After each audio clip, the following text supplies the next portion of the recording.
9h34 en direct sur TV Finance. Nous sommes avec Antoine Quesada, trader, formateur et coach qui va nous livrer son analyse technique sur le CAC 40 et sur le baril de Brent. Bonjour Antoine. Bonjour Nicolas. Alors par quoi vous voulez commencer? Par le CAC 40 ou par le pétrole? Oui, le CAC. Oui. Le CAC, donc comme d'habitude, en mensuel, en hebdomadaire et en journalier. Voilà, 3 unités de temps.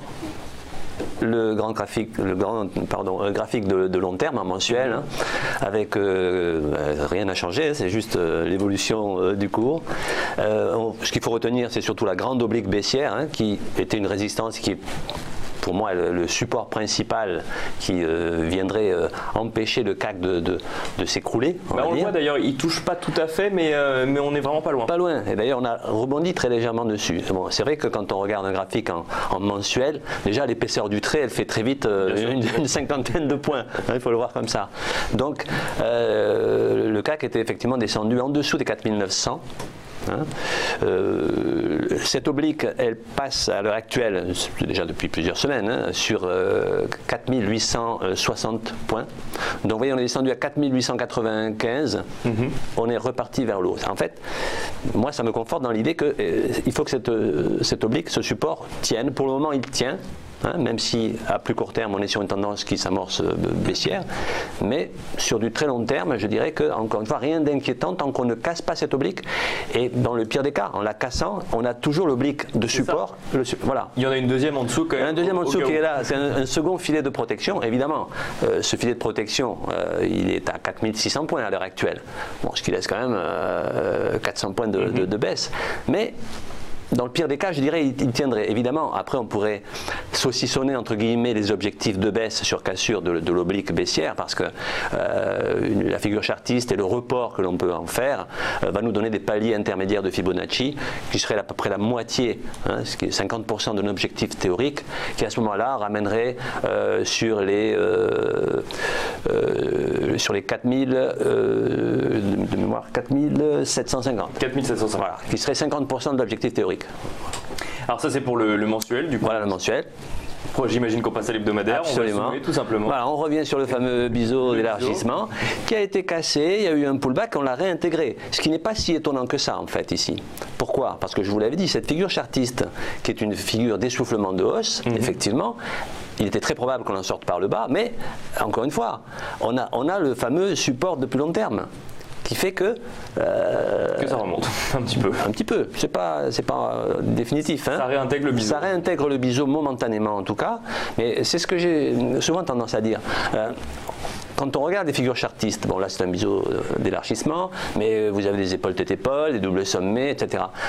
On se dit souvent que elles ne font pas toujours ce qu'elles promettent. Mais moi ce que je dis simplement, c'est qu'elles ne peuvent pas faire ce qu'elles promettent parce qu'il faut voir dans quel contexte elles se situent. Si vous avez un gros support en dessous de long terme, une épaule tête-épaule, même si elle casse sa ligne de coup, elle n'ira pas donner 100% de son objectif. Bien sûr. Ça, c'est une évidence. Mais moi qui utilise beaucoup de métaphores, j'avais envie de vous dire, regardez, si vous souffrez de déshydratation, vous allez dire, qu'est-ce que je raconte là? Si vous souffrez de déshydratation, le processus normal, c'est que c'est la mort au final. Mais si vous êtes en plein désert, effectivement, vous n'aurez pas d'eau et vous allez mourir. Mais ici, le processus de déshydratation, il va être endigué puisqu'on va vous réhydrater. Vous voyez ce que je veux dire? C'est que le phénomène est le même, la figure est la même, c'est le contexte qui va. Absolument. C'est pour ça que je me donne la peine de travailler sur plusieurs unités de temps et d'aller voir à plus long terme comment se situe le marché. Pour éviter justement ce genre de déconvenus. Sinon, on a tendance à faire des projections qui, au final, seront erronées puisqu'on peut être dans une situation d'avoir des supports de long terme qu'on n'a pas forcément vu si on n'a pas regardé le plus long terme. D'où l'intérêt d'analyser une situation. D'analyser justement avec un zoom très précis, mais également un contexte absolument à plus long terme. Absolument. Du coup, là, on est sur l'hebdomadaire.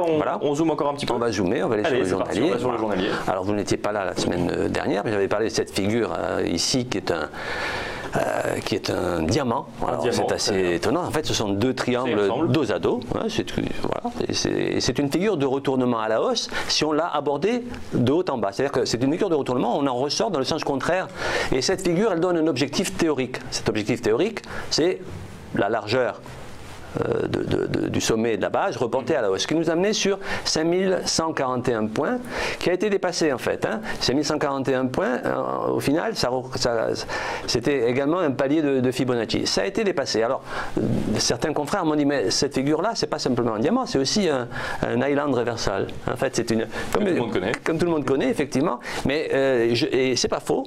Alors, la particularité de ce diamant dans le contexte là, c'est qu'effectivement, il était précédé d'un gap et il a été suivi d'un gap. Donc ce qui fait un îlot en fait, une île totalement isolée et qui laisse entendre que, bon, c'est une figure assez rare, qui laisse entendre que bon, l'exception et le mouvement de rebond pourrait malgré tout avoir un petit peu plus d'amplitude que ne l'avait le diamant.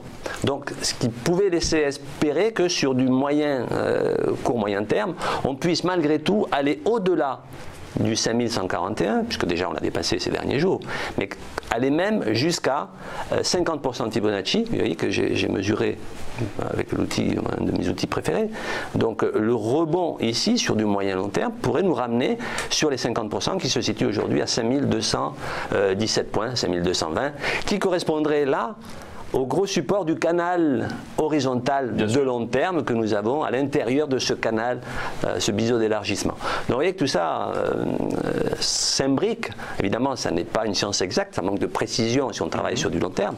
Bon, déjà ce matin, on a vu voilà, une épaule tête-épaule. Vous voyez, sur du très court terme, une épaule tête-épaule sur le CAC, c'est ce que je commentais tout à l'heure, mais la cassure de la ligne de coup qui était à 5120, encore une fois que j'attendais moi hier pour la shorter, donc qui s'est faite aujourd'hui puisque le marché a eu besoin d'attendre la réunion de la Fed et les taux inchangés. C'est la même logique dans des horizons d'investissement différents, mais avec une pertinence qui s'avère réelle. Qui s'avère réelle. C'est poétique l'analyse technique, on a des diamants, on a des îles. Complètement, mais c'est ce qui fait son charme et c'est aussi une manière de mettre des métaphores en fait.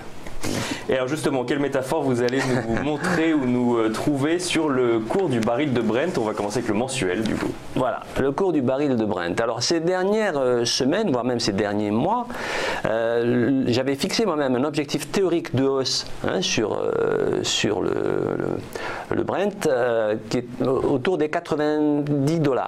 On ne l'a pas atteint. On a coincé au niveau des 86 $, puisqu'en fait on avait franchi la ligne des 80 $, qui était un gros support.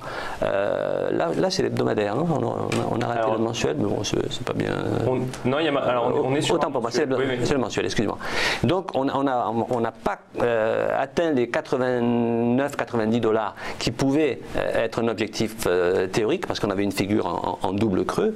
Là, il y avait une divergence haussière classique qui boostait le Brent vers le haut, donc tendance haussière malgré tout, ici sur le moyen long terme.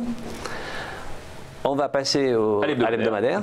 Voilà. Où là pour le coup on voit effectivement cette tendance haussière. Oui. Alors là on va parler d'un autre biseau qui est le plus connu ici, ça n'est pas un biseau d'élargissement, on voit bien ici, vous voyez, cette oblique passant par 3 points hauts et cette oblique passant par 3 points bas. Du coup on appelle ça un rétrécissement. C'est un biseau d'essoufflement, c'est un biseau, tout simplement. Et ce biseau, en plus, ici, on a la particularité d'avoir ce que j'appelle une divergence baissière. Vous voyez, les segments en rouge tracés ici.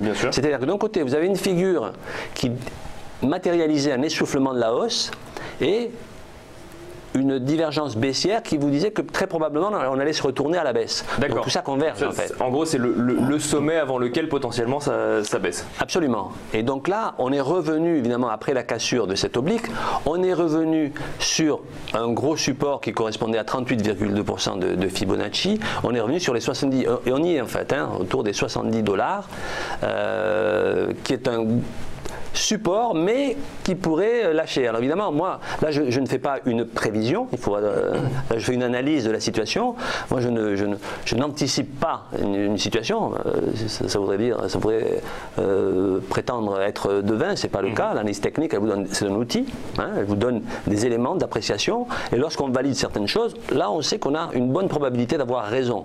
Là, pour le moment, ce support des 70 $ sur lequel nous sommes pourrait provoquer un petit rebond, mais mais j'en suis pas si convaincu. Hein. Je pense qu'on a encore un potentiel de baisse ici et la cassure pourrait s'effectuer. Si elle s'effectuait, on pourrait revenir sur le premier palier de Fibonacci ici qui se situe autour des 65,73 $, c'est-à-dire 66 $ à peu près.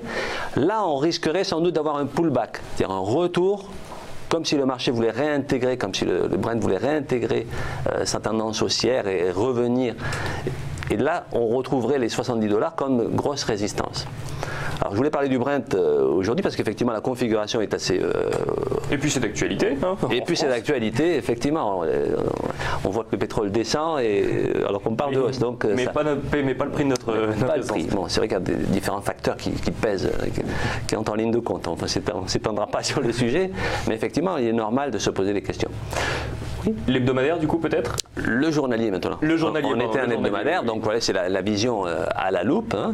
Donc vous voyez ça je vous l'ai envoyé hier. Hein, on n'avait pas encore, vous voyez qu'on a encore descendu depuis hier. Le graphe et puis c'est assez net. On voit effectivement qu'à la fin de la ligne rouge, oui là c'est. Voilà. Mais du coup, on va toucher le support qui est sur le. Très certainement. Là, on l'a peut-être pas encore fait. On était sur 70 $ et quelques centimes. Le support là, il est à 69,72. 69,72, oui, exactement. Voilà, donc il se peut qu'il y ait une petite réaction dessus, mais s'il y a un petit rebond, il n'ira pas très loin, d'après moi, mais je pense que la cassure interviendra par la suite. Et si la cassure s'effectue, comme je le dis, il y aura un pullback et très certainement encore de la baisse. À cause de ce cumul de facteurs, essoufflement de hausse, divergence baissière classique, cassure, si on casse la ligne de coup, encore une fois, on n'y est pas encore, mais il faut attendre l'effet. Et la cassure, évidemment, elle serait intéressante en hebdomadaire, puisque c'est sur le graphique en hebdomadaire que nous avions la figure chartiste. Et donc, c'est dans cette unité de temps-là, bon, on est vendredi, donc c'est ce soir, hein, bien sûr. C'est dans cette unité de temps-là qu'il faudra voir si on a clôturé en dessous de ce seuil, pour valider d'un point de vue chartiste cette figure-là. Et ben on suivra ça du coup la semaine prochaine ou dans les prochaines semaines pour voir si effectivement on a cassé ou pas ce support. Merci beaucoup Antoine Quesada. Je rappelle que vous êtes formateur, trader et coach.